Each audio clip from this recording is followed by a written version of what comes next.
हम जोरदार ताली बजा सकते हैं प्रभु के दास के लिए।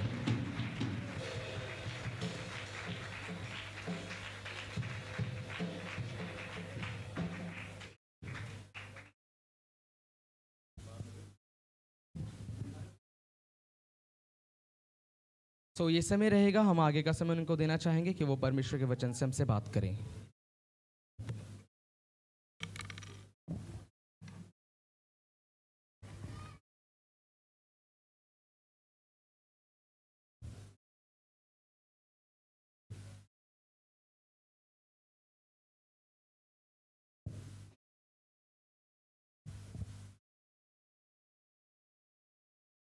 Praise the Lord. परमेश्वर का धन्यवाद हो इस अच्छे समय के लिए, और पास्टर ब्रायन का कि उन्होंने ये मौका दिया कि हम आपके बीच में वचन की मनादी कर सके। जबकि हम नए साल को शुरू कर रहे हैं, आज मैं आपके सामने 3 सवाल रखना चाहता हूं जिसके द्वारा परमेश्वर हमसे सवाल करना चाहता है और हमें एक अकाउंटेबिलिटी की ओर, जवाबदेही की ओर ले जाना चाहता है।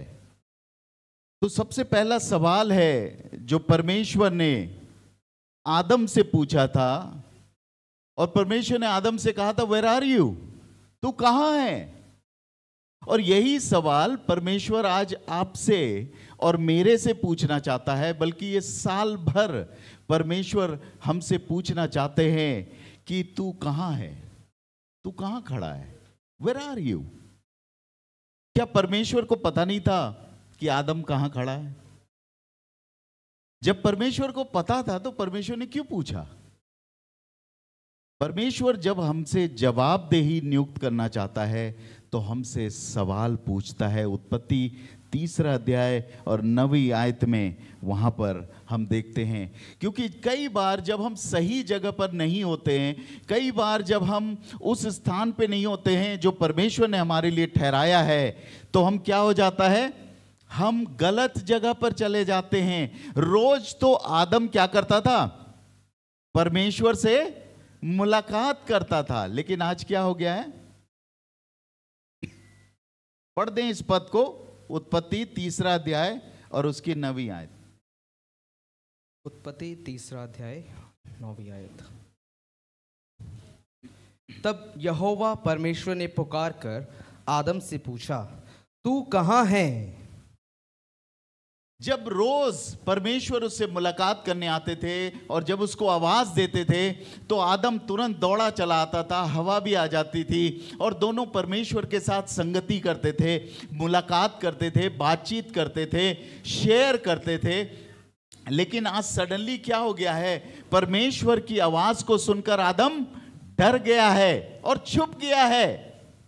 बहुत बार जीवन में जब हम सही नहीं कर रहे होते, परमेश्वर की इच्छा के अनुसार नहीं चल रहे होते, तो हम क्या करते हैं, हम भी छिपने लग जाते हैं, हम गलत जगह पर खड़े हो जाते हैं, हम बहाने लगाने लगते हैं। और जब हमारे जीवन में गिल्ट आता है तो क्या होता है, आदम अपने आप से परेशान है। अब यहां पर अगर किसी को यह पता चल गया कि वो नंगा है तो उसे शर्म आनी चाहिए या डर आनी चाहिए? शर्म आनी चाहिए ना। शर्माते हैं हम कि कोई हमें देख ना ले, लेकिन यहां आदम क्या बोल रहा है, मैं डर गया था। डर क्यों आता है? जब हम गलत होते हैं, जब हम गलत होते हैं तो हमें खुद नहीं, he is confuse with himself, वो खुद से कंफ्यूज है, उसको समझ में नहीं आ रहा है उसे शर्माना चाहिए या डरना चाहिए। डर इसलिए रहा है क्योंकि उसके अंदर पाप आ गया। प्रियो, आज परमेश्वर हमसे भी सवाल पूछना चाहता है, तू कहां है? You are not where you used to be, but you are not where you supposed to be. आप वहां पर नहीं है जहां होते थे, लेकिन आप वहां भी नहीं है जहां होना चाहिए था। और इसीलिए ये सवाल हम अपने आप से, अपनी कलीसिया से, अपने परिवार से पूछते रहें कि तू कहां है, कहां खड़ा है, तुम कहां खड़े हो, वेयर डू यू स्टैंड। वहां पर हम देखते हैं जब हम गलत होते हैं तो सिर्फ वो हमें इफेक्ट नहीं करता है, हमारा रिलेशनशिप भी दूसरों से इफेक्ट हो जाता है। और यहां पर उसका रिलेशनशिप जो है उसकी पत्नी के साथ भी ठीक नहीं है, और वो उसके ऊपर ब्लेम लगा रहा है, ये पत्नी जिसको तूने दिया वो उसने मुझे फल खिला दिया है। जब हम परमेश्वर के करीब आते हैं, जब हम अपनी गलतियों को मान लेते हैं, बाइबल में लिखा है 1 यूहन्ना 1:9 में कि यदि हम अपने गुनाहों को मान लें तो वो हमें सब पापों से शुद्ध करने और सब अधर्म को दूर करने में विश्वास योग्य और धर्मी है। लेकिन जब हम मानते ही नहीं है, मानने के लिए तैयार नहीं है, हम बहाने लगाते हैं, और हमारे परमेश्वर के साथ इन वॉक विद गॉड, परमेश्वर के साथ जब हम चलते वक्त, तब भी हम या तो बहुत आगे जाना चाहते हैं, परमेश्वर से भी आगे दौड़ जाते हैं, या हम बहुत पीछे रह जाते हैं। हम सही जगह पर नहीं खड़े होते हैं, और सिर्फ अपने आप से नहीं, दूसरों के साथ रिलेशनशिप में नहीं, बल्कि परमेश्वर के भी साथ इस व्यक्ति का रिलेशनशिप गड़बड़ हो जाता है। और वो वहां पर परमेश्वर से कह रहा है, जिसको तूने दिया। थोड़े समय पहले वो जब हवा को परमेश्वर लेकर आए तो कह रहा था, she is bone of my bone, flash of my flash, बहुत खुश था।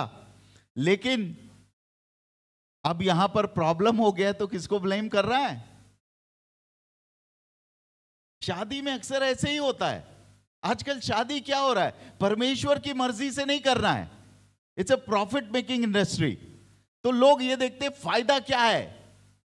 तो शादी के समय लड़का सोचता है, अरे मैंने बड़ा हाथ मारा है,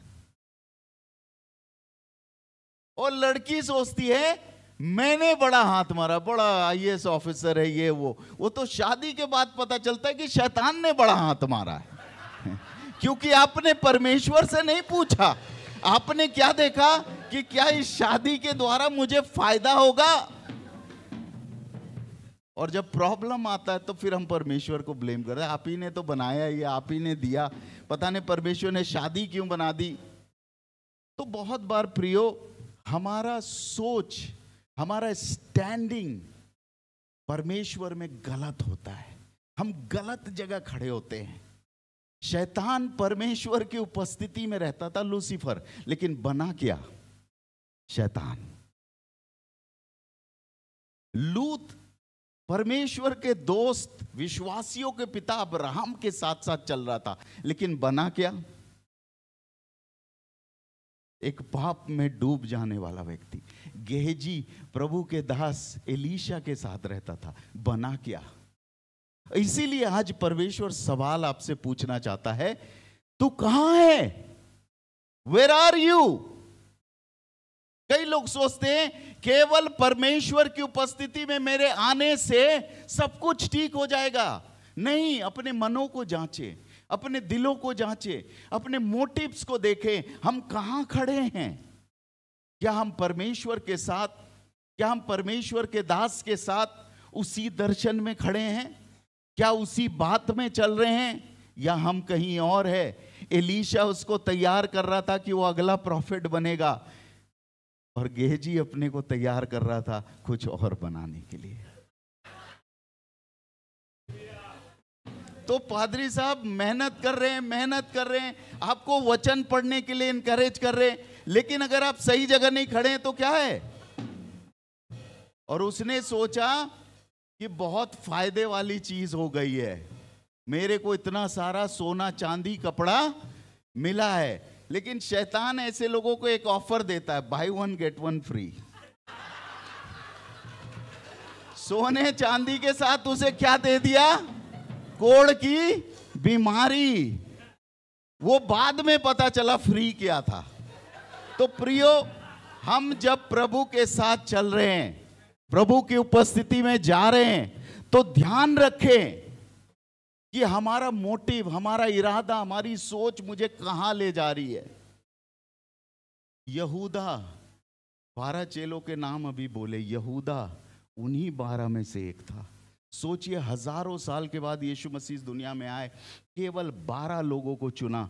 यहूदा हैड सच अ प्रिविलेज, लेकिन वो क्या बन गया?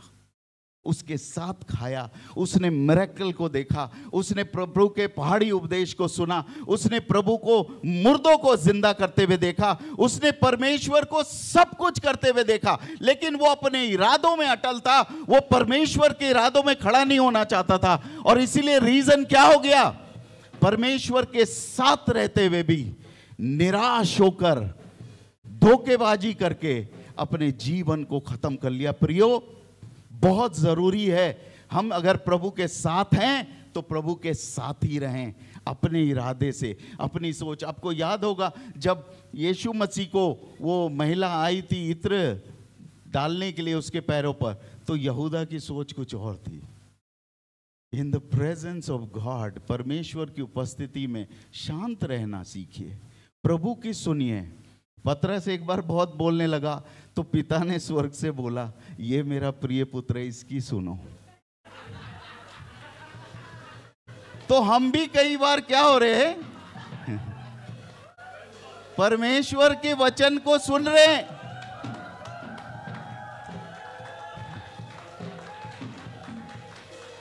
लेकिन दिमाग में हम खूब बोलते जाते हैं, जैसे यहूदा बोल रहा है, जैसे पतरस बोल रहा है। आज कहां खड़े हैं आप? अपने जीवन में झांक कर देखिए। एक बार फिर से उस पद को पढ़ दे, 3:10 जेनेसिस। उसने कहा, मैं तेरा शब्द बारी में सुनकर डर गया, क्योंकि मैं नंगा था इसलिए छिप गया। आमीन। परमेश्वर से हम कब छिपने लगते हैं प्रियो? प्रभु के लोगों से हम कब छिपने लगते हैं? जब हमारे जीवन में सिन एंटर करने लग जाता है। इस वॉक में प्रभु के साथ जब हम इस जर्नी में चल रहे हैं प्रियो, परमेश्वर आपसे पूछना चाहता है कि आप कहां खड़े हैं। कई लोग चेले नहीं बनना चाहते, they don't want to become disciple, they want to become consumer. पहले संडे आए, पैर में दर्द था, प्रार्थना किया पास्टर जी ने, ठीक हो गए।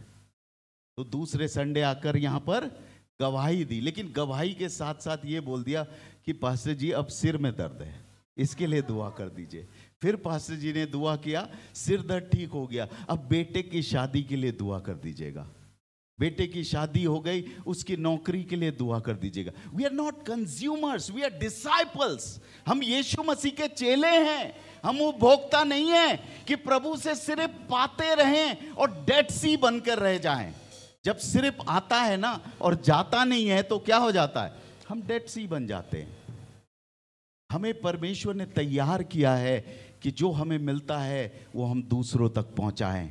हम यीशु मसीह को फॉलो करें और दूसरों को लीड करें। प्रियो, हम सिर्फ कलीसिया में एक उपभोक्ता बन के नहीं आते हैं, और कई लोग आज कंज्यूमरिस्टिक माइंडसेट से कलीसिया में घुस आए हैं, और इसीलिए क्या हो रहा है, वो कहते इस चर्च में आए थे कोई फायदा नहीं हुआ, क्योंकि कंज्यूमर जो उपभोक्ता माइंडसेट है उसके अनुसार तो प्रॉफिट और लॉस में जीते हैं। अगर फायदा है तो है। आज प्रेयर मीटिंग में गए थे, कोई फायदा नहीं हुआ। कुछ लोग हिडनिस्टिक माइंडसेट है, खा पी और मजा कर, तो हर चीज बोलते हैं। आज वर्शिप में मजा नहीं आया, आज प्रार्थना में मजा नहीं आया। हर चीज में क्या ढूंढ रहे, मजा ढूंढ रहे। आप कहां खड़े हैं? ये सब बातें हमारी कलीसियाओं में आने के लिए तैयार बैठी है प्रियो। इसीलिए हमें जांचना है मैं कहां खड़ा हूं, मेरे दिमाग में क्या चल रहा है, क्या प्रभु के वचन से मैं चल रहा हूं या किसी और चीज से चल रहा हूं। अपने जीवन में झांके चेक करें प्रियो। पहले हमें याद है, पहले हम गाना गाते थे। क्या था गाना? जब से प्यारा किसका जीवन बदला।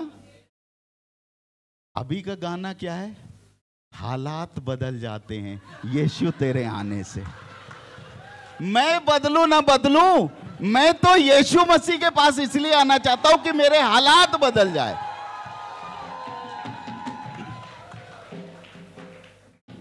है ना, कितनी अच्छी गवाही थी, जब से प्यारा यीशु आया मेरा जीवन बदल गया। अभी हम क्या गवाही है? हालात बदल गए। मैं तो बदला नहीं, मैं तो वैसे ही हूं।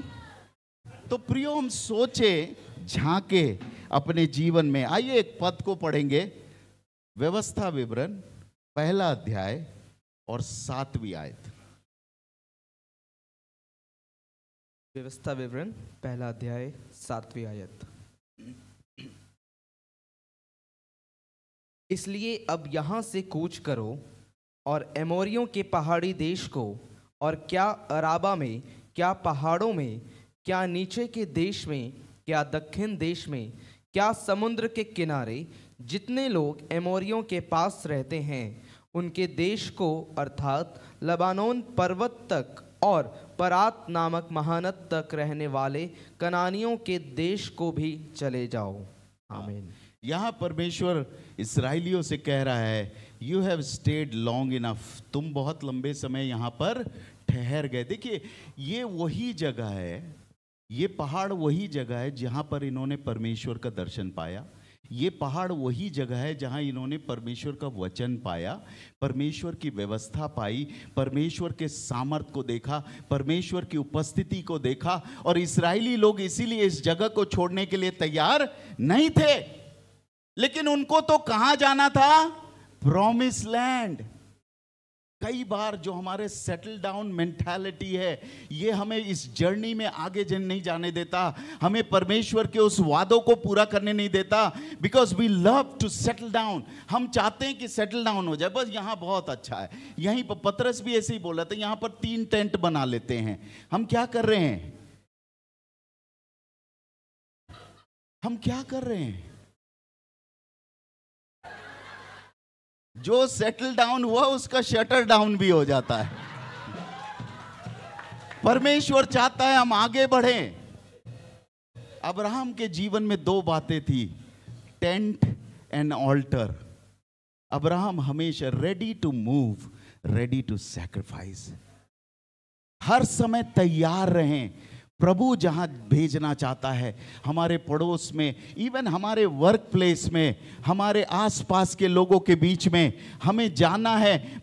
यहाँ पर इस्राएलियों से परमेश्वर कह रहा है कि तुम लंबे समय पर तक यहाँ पर ठहर गए हो, ये समय है कि तुम यहाँ से कूच करो।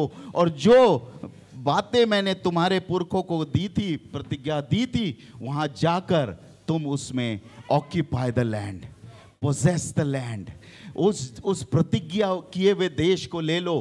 प्रियो, यीशु मसीह ने कहा है हमें, जाओ और सारी जाति के लोगों को चेला बनाओ। किसका चेला बनाना है? लेकिन ज्यादातर लोग अपना चेला बना लेते हैं, यीशु मसीह का चेला नहीं बनाते। हमें सारी जाति के लोगों को चेला बनाना है। हमारा काम तब तक नहीं खत्म होगा। कोई ऐसा सेल फोन देखा है जो हर समय चार्जिंग पे लगा रहता है? कलीसिया में बहुत सारे होते हैं, वो हमेशा चार्जिंग लगा रहे, कुछ यूज ही नहीं करते कभी। जो परमेश्वर का वचन, कम से कम पौलुस तिमोथी से कह रहा है, जो बातें तूने बहुत से गवाहों के सामने मुझसे सीखी है वो आगे को बढ़ा दो, विश्वास योग्य मनुष्य को सौंप दो। अगर कुछ नहीं कर सकते तो जो यहां सीखते हैं वो जाकर दूसरों को बताएं। कितने लोग बताएंगे? कितने लोग बताएंगे? हालेलुया। हमें बताना जरूरी है, हमें आगे बढ़ाना जरूरी है। इसीलिए परमेश्वर आज आपसे सवाल पूछना चाहता है कि तू कहाँ है। दूसरा सवाल जो परमेश्वर हमसे पूछना चाहता है, वेयर इज योर ब्रदर, तेरा भाई कहाँ है। आप अकेले परमेश्वर की उपस्थिति में नहीं आ सकते। आप परमेश्वर के पास अकेले खड़े नहीं हो सकते। परमेश्वर हमसे जवाबदेही चाहता है। मेरे और भी भाई बहन हैं, मेरे और भी लोग हैं, वो कहाँ हैं आज? आज जब आप इस कलीसिया में बैठे हैं, परमेश्वर आपसे ये सवाल पूछना चाहता है, वेयर इज योर ब्रदर? तेरा भाई कहाँ है? तेरे लोग कहाँ हैं? तेरे रिश्तेदार कहाँ हैं? क्या आप ऐसे नहीं बोल सकते कि मैं अकेला आया हूं? देखिए, वेस्टर्न कल्चर जो है वो इंडिविजुअलिस्टिक है, लेकिन जो ईस्टर्न कल्चर है वो फैमिली वाला है। फैमिली में शादी में कौन सा सूट पहनेंगे वो भी फैमिली मिलकर डिसाइड करता है। अपने मन से सिलवा लिया तो कई लोग नाराज हो जाते हैं। हमारा फैमिली कल्चर है, और इसीलिए प्रभु ने कहा था, विश्वास कर तो तू और तेरा घराना उद्धार पाए, क्योंकि बाइबल भी ईस्टर्न कल्चर में लिखा है, बाइबल की हर बातें। तो हमें अकेलेपन में नहीं रहना है, हमें और भी लोगों को लेकर आना है। ये नया साल शुरू हो रहा है और इस साल में परमेश्वर हमें ये चुनौती देना चाहता है, वेयर इज योर ब्रदर, तेरा भाई कहाँ है, तेरी बहन कहाँ है, तेरे लोग कहाँ हैं, क्या तुम जाओगे और उनको भी लेकर आओगे? जब वो जेलर के पास पौलुस और सिलास थे, जब उन्होंने वचन सुनाया तो जेलर ने तुरंत क्या किया, उनको अपने घर लेकर आ गया। जब लीडिया को वचन सुनाया तो लीडिया ने क्या कहा, उनसे रिक्वेस्ट किया, बेग किया, बोला नहीं मेरे पूरे परिवार को सुनना जरूरी है, और उनका पूरा घराना उद्धार पाया। प्रियो, क्या आज हमारी ऐसी तड़प है अपने परिवार के लिए कि मेरा पूरा परिवार बच जाए, मेरा घराना बच जाए, मेरे चाचा के लोग, मेरे मासी के लोग, ये सब प्रभु में आना चाहिए? या हम कहते हैं मैं नहीं, क्या मैं अपने भाई का रखवाला हूं, जैसे एसाव ने किया, केन ने माफ करिए, केन ने क्या बोला, क्या मैं अपने भाई का रखवाला हूं? एक पद पढ़ेंगे, गलतियों उसका 3 अध्याय 26 से 29 पद तक। गलातियों 3 अध्याय 26 से 29। क्योंकि तुम सब उस विश्वास के द्वारा जो मसीह यीशु पर है परमेश्वर की संतान हो, और तुम में से जितनों ने मसीह में बपतिस्मा लिया है उन्होंने मसीह को पहन लिया है। अब न कोई यहूदी रहा और न यूनानी, न कोई दास न स्वतंत्र, न कोई नर न नारी, क्योंकि तुम सब मसीह यीशु में एक हो। और यदि तुम मसीह के हो तो अब्राहम के वंश और प्रतिज्ञा के अनुसार वारिस भी हो। आमीन। यहां पर क्या होता है, जब हम परमेश्वर में आ जाते तो हम एक परिवार बन जाते, और इसीलिए जरूरी है कि हम उस परिवार की सुधि लें, हम उस परिवार को संभालें। केवल पास्टर जी कितना काम करेंगे, कितना मेहनत करेंगे, प्रभु ने इतने सारे लोग दिए। आपको मालूम है बाइबल में एक घटना है, एक्सोडस उसके 17 अध्याय 12वीं आयत में, कि जब मूसा का हाथ भारी हो गया तो हारून और हुर ने क्या किया, दोनों ने मिलके उसके हाथ को सपोर्ट दिया। प्रियो, ये परमेश्वर हमारे जीवन के द्वारा चाहता है, और इसीलिए वो हमसे ये सवाल पूछता है कि तेरा भाई कहाँ है, क्योंकि वो हमें एक जिम्मेदार व्यक्ति बनाना चाहता है। परमेश्वर के राज्य में ना हम अकेले नहीं हैं कि अकेले निकल के दौड़ने लगे।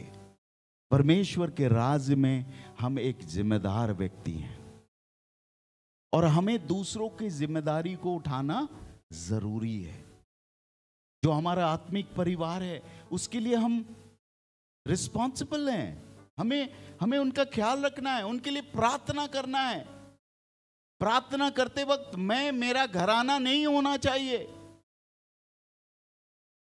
प्रार्थना करते वक्त हमें आत्मिक परिवार के लिए दुआ करना चाहिए।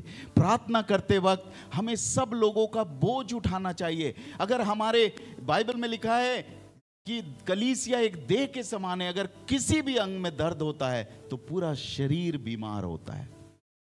उस दर्द को समझ सकते हैं, और इसीलिए मेरी आपसे गुजारिश है और आज परमेश्वर की चुनौती है कि हम प्रार्थना करें। आज लोग कम हैं परमेश्वर के राज्य में। यीशु मसीह ने कहा था लूका 10:2 में कि खेत पक चुके हैं, मजदूर मैं अगर परमेश्वर की सेवा कर रहा हूं ये मेरे लिए काफी नहीं है, मुझे और बहुत से सेवकों को तैयार करना है। यीशु मसीह ने 12 को तैयार किया, उन 12 से 120 हुए, 500 हुए, बढ़ते चले गए, और पूरे दुनिया पर परमेश्वर का राज्य फैल गया। प्रियो, आज हमें सेवकों की जरूरत है। हम प्रार्थना क्या करते, प्रभु बिलीवर्स को भेज दे। प्रभु ने क्या बोला था प्रार्थना करने, मजदूर भेज दे। क्या बिलीवर्स आके बैठ के सब बातें बिलीव करता है? पास्टर जो भी बोलते यस पास्टर, यस पास्टर, करने की बारी आती है तो वो तो केवल मजदूरी करेगा। जो मजदूर है अगर मजदूर आएगा, अगर लेबरर आएगा, परमेश्वर का सेवक आएगा कलीसिया में, तो वो परमेश्वर की सेवा करेगा। तो हमें सेवक के लिए दुआ करना है, हमें सेवकों के लिए दुआ करना है, हमें लेबरर्स के लिए दुआ करना है जो मेहनत करे। प्रभु के राज्य में समय देखने वालों के लिए कोई जगह नहीं है। परमेश्वर के राज्य में जो मेहनत करते, देखिए 5 कुमारियों के पास कुप्पी में तेल था, लेकिन जो 5 बुद्धिमान कुमारियां थे उनके कुप्पी के साथ एक्स्ट्रा ऑयल भी था। परमेश्वर के लिए एक्स्ट्रा ऑयल लेना जरूरी है, एक्स्ट्रा मेहनत करना जरूरी है। समय देखकर अगर हम सेवा करने लगे तो हमने, इसीलिए वो वर्ड यूज किया है लेबरर, मजदूर, जो बहुत मेहनत करने वाले। तो हम प्रार्थना क्या करेंगे इस नए साल में कि प्रभु हमारे कलीसिया में मजदूरों को भेजे प्रभु, जो समय नहीं देखेंगे, जो टाइम नहीं देख के, जो सिचुएशन नहीं देख के मेहनत करने वाले। आपने देखा है मजदूरों को, बारिश हो रही होती है और वो चावल लगा रहे होते, धान लगा रहे होते हैं, धूप हो रहा होता है, वो मेहनत कर रहे होते। वो कभी देखते हैं कि धूप है, बारिश है, ठंड है, वो तो अपना काम कर रहे होते। अगर बोने का समय है तो बो रहे होते हैं, काटने का समय है तो काट रहे होते हैं। प्रभु के लोगों, हमें ऐसे लोगों की जरूरत है, और इसीलिए परमेश्वर हमसे पूछ रहा है तेरा भाई कहाँ है। बहुत से और भाई लोग हैं जो मसीह में मेहनत करेंगे, और वो आज हमारे बीच में आना जरूरी है। हम प्रार्थना करें कि प्रभु मजदूर भेज दे। तीसरा सवाल जो परमेश्वर आज हमसे और आपसे करना चाहता है, और वो ये है कि what is in your hand, तेरे पास क्या है, तेरे हाथ में क्या है। बाइबल में हमेशा परमेश्वर ने यह सवाल पूछा है कि तेरे पास क्या है। ज्यादातर हम दुआ करते हैं कि प्रभु अगर मैं ऐसा बोल पाता तो मैं भी कुछ सेवा कर लेता, अगर मैं ऐसे बजा पाता तो मैं भी कुछ सेवा कर लेता, अगर मैं ऐसे गा पाता तो मैं तेरी सेवा कर लेता। लेकिन परमेश्वर आपसे यह सवाल पूछना चाहता है कि तेरे हाथ में क्या है, क्या है आपके हाथ में। यह सवाल मूसा से परमेश्वर ने पूछा था कि तेरे हाथ में क्या। उसने कहा मेरे हाथ में एक लाठी है। उस वक्त वो लाठी उसका आइडेंटिटी था एज ए शेपर्ड मैन। वो लाठी उसके इनकम को बताती थी और उसके इन्फ्लुएंस को बताती थी। परमेश्वर ने आज आपको क्या दिया है। दाऊद के हाथ में क्या था, एक स्लिंग था, एक गोफन था, तलवार नहीं था। तलवार था नहीं था, क्या था, एक गोफन था। वो गोफन से ही प्रभु ने इस्तेमाल करके गोलियत को मार गिराया। ये नहीं कि आपके पास क्या नहीं है। ज्यादातर जो बाइबल में जिक्र है देने वालों का, वो उनका नहीं है जिन्होंने बहुत दिया। दो दमड़ी जो उस गरीब महिला, परमेश्वर ने वो नोट किया कि क्या वो गरीबी में भी परमेश्वर को देने के लिए तैयार है, क्या वो गरीबी में प्रभु की सेवा करने के लिए तैयार है, क्या ये वो गरीबी को बहाना बना के बैठना चाहती है कि प्रभु मैं तो गरीब हूं, मैं क्या करूं, या मूसा के समान मैं बोल नहीं सकता तो मैं क्या करूं। मैं भी बोल नहीं सकता था, मैं बहुत ज्यादा फंबल होता था, मेरे को बोलना नहीं आता था। मैंने कहा प्रभु यही है मेरे पास। प्रभु ने वही लिया और मुझे इस्तेमाल किया। 6 साल तो मैंने FM रेनबो में दिल्ली में बोला, बोलना ही नहीं आता था और प्रभु ने मुझे बोलने वाला बना दिया। परमेश्वर हमारे कमजोरियों को ले लेता है, हमारे वीकनेस को ले लेता है और वही लेकर इस्तेमाल करता है। क्योंकि बाइबल में लिखा है 2 कुरिन्थियों 12:9 में कि तुम्हारी कमजोरी में, तुम्हारी दुर्बलता में मेरी सामर्थ्य सिद्ध होती है। When we are weak, we are strong। और आज प्रभु आपसे पूछ रहा है तेरे हाथ में क्या है। मूसा के हाथ में लाठी थी, दाऊद के हाथ में गोफन था और एक छोटे लड़के के हाथ में 5 रोटी और 2 मछली थी। सोचे तो 5 रोटी से क्या होगा, 5,000 लोग भूखे हैं। लेकिन सवाल ये नहीं है कि क्या हो सकता है क्या नहीं हो सकता है, क्या हम तैयार हैं वो 5 रोटी और 2 मछली प्रभु के हाथ में देने के लिए। अगर वो ऐसे सोचता है ये तो मेरा खाना है, मैं दे दूंगा तो मेरा क्या होगा, और जिसको दूंगा उसका भी कुछ नहीं होगा, तो वो कभी नहीं देता। लेकिन जब उसने उस 5 रोटी और 2 मछली को प्रभु के हाथ में दे दिया, बाइबल में लिखा है 5,000 से ज्यादा लोगों ने वहां पर खाना खाया। और क्या वो छोटा बच्चा भूखा रह गया होगा? मैं तो सोचता हूं उसने 6 रोटी खा लिया होगा कि मैं ही स्पॉन्सर था। ज्यादातर जो स्पॉन्सर होते हैं वो ज्यादा लेना। और एक बात बताना चाहता हूं, जबकि आम लोगों ने पेट भर के खाया, जो खुदा के दास थे, प्रभु के दास थे, ये 12 चेले, इन्होंने कितना खाया? एक टोकरा। कितना खाया? बाइबल में लिखा है उड़ाऊ पुत्र की कहानी में, मेरे पिता के घर में दासों को खाने से ज्यादा भोजन मिलता है। ये यीशु मसीह ने करके दिखा दिया। हालेलुया। कि ये आम लोगों ने पेट भर के खाया, लेकिन जो प्रभु की सेवा कर रहे थे उनको खाने से ज्यादा भोजन मिला जितना वो खा नहीं सकते। हालेलुया। परमेश्वर हमारे जीवन के द्वारा बहुत कुछ करना चाहता है, लेकिन सवाल यह है कि क्या आप परमेश्वर को उन चीजों को देना चाहते हैं जो आपके पास है। एक व्यक्ति था, न्यायियों की पुस्तक निकाल लें, उसका 3रा अध्याय 31 पद। इस व्यक्ति के बारे में बाइबल में बस एक ही पद लिखा हुआ है।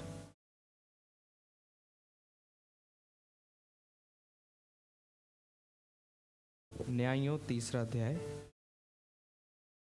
31।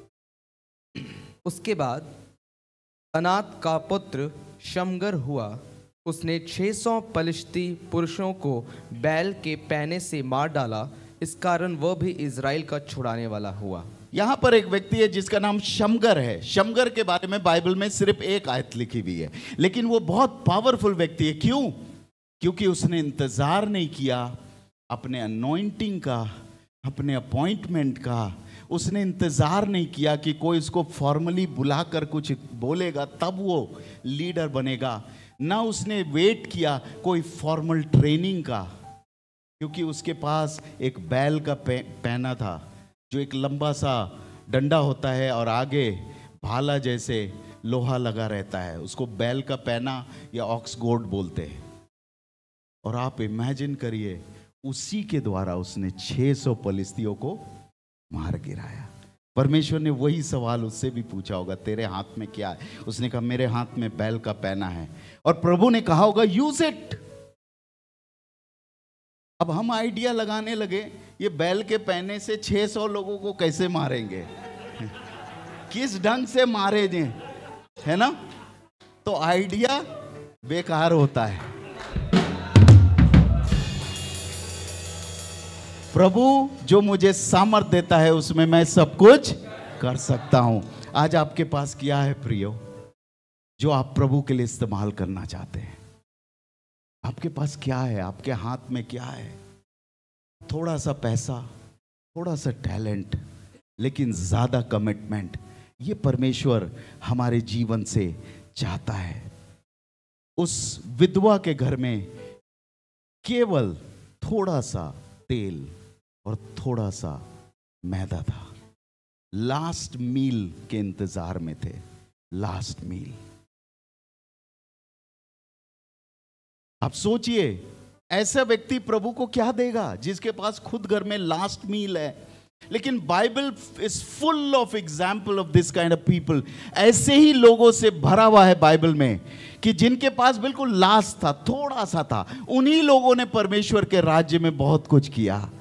देखिए, God causes this storm in your life not to stress you but to bless you. वो ऐसे सोचती कि मेरे घर में तो खुद थोड़ा सा है और ये प्रभु का दास मुझसे मांगने आ गया। प्रभु का दास मुझसे बोल रहा है कि रोटी खिला दे, मैं कहां से खिलाऊं? बेटे को दूं या प्रभु के दास को दूं? बाइबल में लिखा है जब उसने पहले प्रभु के दास को खिलाया, सारे देश में अकाल था, लेकिन इस विधवा के घर में ना कभी मैदा खत्म हुआ, ना कभी तेल खत्म हुआ। हालेलुया। आज प्रभु आपसे ये पूछना चाह रहा है, तेरे पास क्या है जो तू प्रभु को देना चाहता है?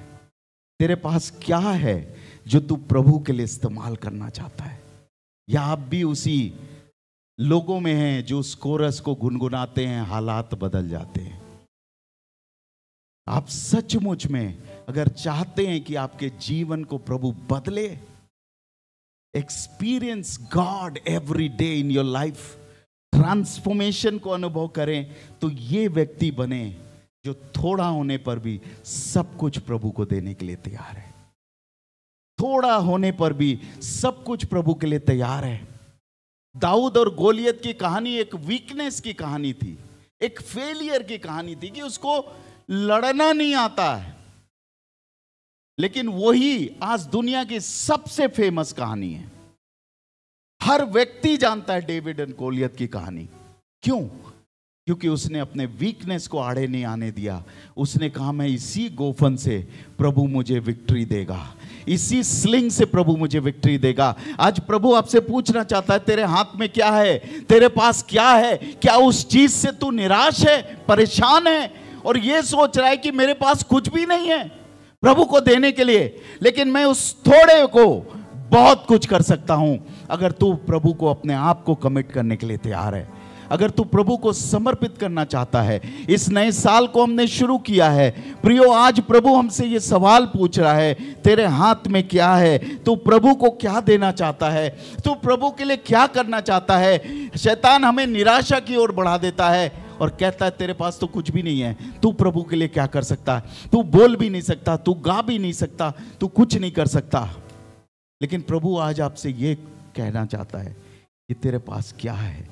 क्या तू उसे प्रभु को देना चाहता है? अपने जीवन के फेलियर्स, अपने जीवन के नथिंगनेस को, अपने जीवन के ऑल द जीरोस को। एस्तर के पेरेंट्स बचपन में ही मर गए थे।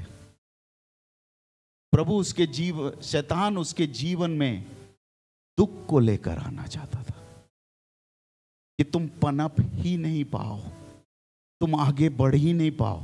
बचपन में ही माँ बाप मर गए, क्या करेंगे? क्या ऐसे जिएंगे कि प्रभु ने मेरे माँ बाप को क्यों मार दिया? या प्रभु के आशीषों को ग्रहण करते हुए अपने जीवन को कमिट करते हुए आगे बढ़ोगे और एक दिन रानी बनकर पूरे देश को बचाओगे, अपने लोगों को बचाओगे? निराशा में रहेंगे। अगर प्रभु की बातों को उल्टे तरीके से लेंगे तो आप निराश होकर डिप्रेस हो जाएंगे और यहूदा जैसे सुसाइड भी कर सकते हैं।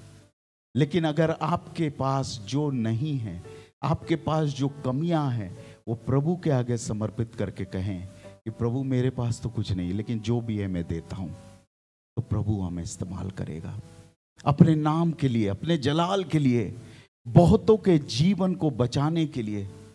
आप हो सकता है अगले पौलुस बनकर तैयार हो, आप हो सकता है पतरस बनकर तैयार हो, आप हो सकता है उस रानी एस्तर के जैसे हो, आप हो सकता है उस दानियेल के जैसे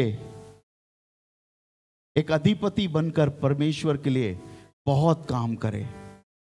प्रियो, आइए हम अपनी आंखों को बंद करें और इस 3 सवाल के आगे जो प्रभु हमसे जवाबदेही के लिए मांगना चाहता है, अपने जीवन को समर्पण करें और प्रभु से कहें कि प्रभु सब मैं देता हूं। I give you my heart, I give you everything. मेरे सब नथिंगनेस को प्रभु, मुझे तो ऐसा लगता रहा है कि मेरे पास कुछ भी नहीं है, मेरे पास तो कुछ भी नहीं है देने के लिए, ना जेब में कुछ है और ना जीवन में कुछ है। लेकिन जो ये कुछ नहीं है प्रभु, वो भी मैं आज आपको देना चाहता हूं, आपके आगे सरेंडर करना चाहता हूं और चाहता हूं कि प्रभु आप मुझे इस्तेमाल करें। पिता परमेश्वर, तेरे अनुग्रह के सिंहासन पे आते हैं, धन्यवाद देना चाहते प्रभु इस जीती जागती कलीसिया के लिए, प्रभु इतने अच्छे पासवान के लिए। प्रभु मेरी दुआ है कि इस कलीसिया को प्रभु और ज्यादा बढ़ाएं और ज्यादा इस्तेमाल करें प्रभु, न केवल चंडीगढ़ में बल्कि प्रभु ये पूरे देश में प्रभु एक प्रभावशाली कलीसिया के रूप में आगे बढ़ने पाए। प्रभु ये एक साल, इस नए साल में प्रभु ये उस मल्टीप्लिकेशन को अनुभव करें। प्रभु यहां से बहुत से दास दासी लोग खड़े हो जाएं पिता परमेश्वर, यहां से बहुत से लोग तैयार हो जाएं। अपने दास को प्रभु और ज्यादा अभिषेक के द्वारा इस्तेमाल कर। आज हमारे बीच में अगर कोई निराश है, लेट यू प्रेजेंट, प्रभु आपकी उपस्थिति उसको इसी वक्त घेर ले और प्रभु होने दे कि हम सब आपके आगे समर्पण करने वाले हों। हम अपने जीवनों को आपके हाथ में सौंपते हुए ये प्रार्थना यीशु मसीह के नाम से मांगते हैं, आमीन। प्रभु आप सबको बहुत आशीष दें।